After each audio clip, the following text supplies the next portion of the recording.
कक्षा में देखिए अगर हम बात कर रहे हैं, ये चौथा पीरियड होगा हमारा इसका। अब हम अपरिमेय संख्याओं के बारे में बात किए थे आपसे। अपरिमेय संख्याओं का निरूपण कैसे, रेखा का निरूपण करते हैं, उसको हम बताए थे सवाल लगाकर, और 2 सवाल हम आपको दिए भी थे लगाने के लिए। तो आप लोग किए या नहीं किए कमेंट्स करके नहीं बताए तो अपना उसको दीजिएगा जवाब। अब देखिए 1.2 का जो है पहला सवाल जो हमारा है वह ये कह रहा है, देखिए क्वेश्चन 1 का पहला सवाल है, प्रत्येक अपरिमेय संख्या एक वास्तविक संख्या है, इसमें सत्य असत्य बताना है आप। ठीक है, तो देखिए प्रत्येक अपरिमेय संख्या एक वास्तविक संख्या है, सही। ठीक है, क्योंकि वास्तविक संख्या परिमेय और अपरिमेय दोनों से मिलके बनी होती है, तो वास्तविक संख्या का प्रत्येक अपरिमेय संख्या होगी। समझ गए, सत्य हो जाएगा। दूसरा देखिए, संख्या रेखा का प्रत्येक बिंदु कर्ण में यम के रूप का होता है, जहां यम एक प्राकृतिक संख्या। इसको बहुत ध्यान समझिएगा, बहुत इंपॉर्टेंट सवाल दिया है। देखिए यदि हम कर्ण में 1 ले लें, कर्ण में 2 ले लें, दूसरा सवाल है सब पर है, कर्ण में 3 ले लें, कर्ण में 4, तो इस तरह से देख रहे हैं बहुत सारी संख्या होंगी। और ये लगातार संख्या है, क्या है, लगातार संख्याओं का वर्ग यम कर दिए, कर्ण में लिखा हम भी कर्ण में कर दिए, यम जहाँ एक प्राकृतिक संख्या को 1 2 3 4 5। ठीक है, अब हम इनको रेखा पर निरूपित करते हैं, तो 1 का वर्गमूल भाई 1 हो जाएगा, 2 का तो पॉइंटों में चला जाएगा इनका। तो कहीं न कहीं इन क्रमशः यानी क्रमवार संख्या है, जैसे 1 2 है, इन संख्याओं के बीच में बहुत सारी छोटी छोटी संख्याएं क्या ऐड है, जुड़ी हुई है। जैसे कर्ण में 2 और कर्ण में 3, कर्ण में 2 का मान 1.414 होता है, कर्ण में 1.732 होता है। समझ गए, तो इन दोनों संख्याओं के बीच बहुत सी संख्याएं क्या है, ऐड है या लगी हुई है।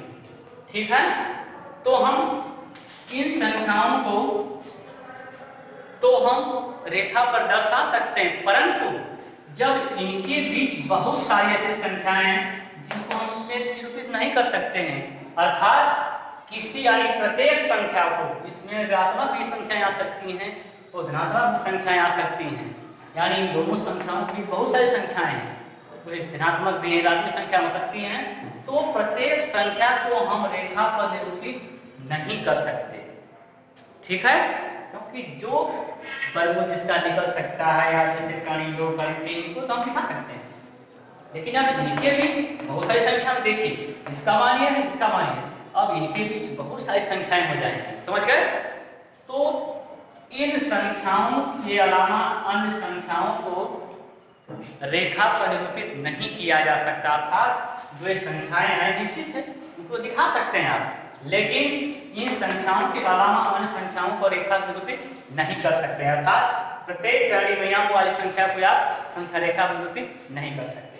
ओके, तीसरा क्वेश्चन में कह रहा है, प्रत्येक वास्तविक संख्या एक परिमेय संख्या होती है। बहुत ध्यान से देखिए, वास्तविक संख्या में देखिए, वास्तविक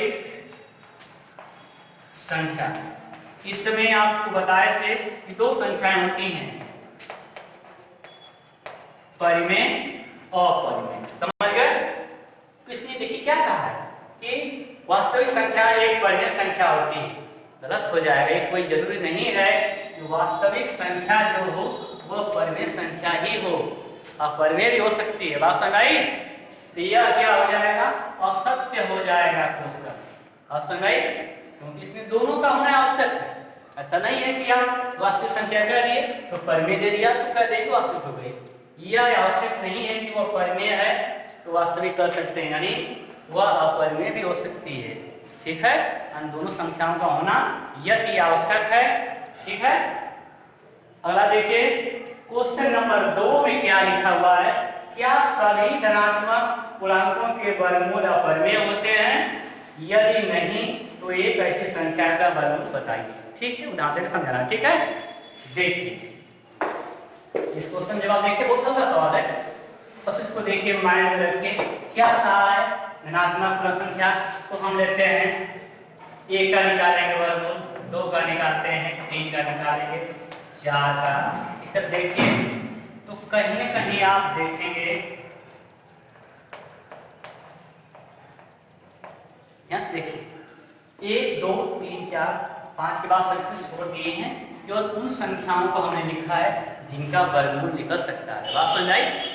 तो देखिए यह तो अपरिमेय है, यह अपरिमेय है, लेकिन यह क्या हो जाएगी? परिमेय हो जाएगा, क्योंकि इसका वर्गमूल निकल जाएगा। तो यह कड़ी में 4 का मतलब 2 हो गया। यह अपरिमेय संख्या है, ध्यान दीजिएगा। यानी प्राकृतिक संख्या या पूर्णांक संख्या में सभी संख्याएं अपरिमेय नहीं हो सकती। बात समझ आई? लिखा क्या है? परिमेय संख्या गलत हो जाएगा। देखिए कड़ी में 2, कड़ी में 3, कड़ी में 5, ये क्या अपरिमेय है, लेकिन कड़ी में 4, कड़ी में 9, कड़ी में 16, कड़ी में 25 इस तरह की संख्याएं नहीं होंगी, वो क्या हो जाएंगी? परिमेय हो जाएंगे। क्या हो जाएंगे? परिमेय हो जाएंगे। समझ गए? आपका मिल गया क्वेश्चन का आंसर। लिख देंगे सभी धनात्मक पूर्णांक संख्याएं का वर्गमूल अपरिमेय नहीं होता है। क्या होता है? कुछ संख्याओं का परिमेय होता है तो कुछ संख्याओं का अपरिमेय होता है। समझ गए? अब एग्जाम के रूप में आप लिख सकते हैं, इतना संख्या लिख देंगे। अब लिख देंगे कि कड़ी में 2, कड़ी में 3, कड़ी में 5, ये क्या है? अपरिमेय। ठीक है, अपरिमेय परंतु लिख देंगे परंतु कड़ी में 4, कड़ी में 9, कड़ी में 16 दादा ये क्या है?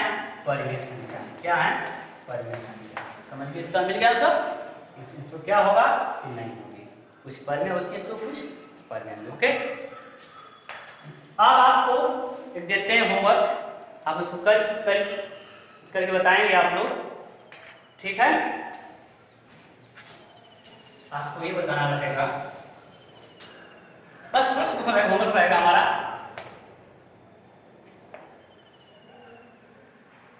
2/3 और 1/4 के बीच। ये पुराना क्वेश्चन है क्योंकि पढ़ चुके हैं। 3 परिमेय संख्या आप बताइएगा, बस 3 परिमेय संख्या ज्ञात कीजिए। ये पुराना क्वेश्चन है, लेकिन इसको हम चेक करना चाहते हैं कि कुछ लोग पढ़ रहे हैं कि नहीं पढ़ रहे हैं। Okay, thank you. अगला टर्न बताएंगे आपको।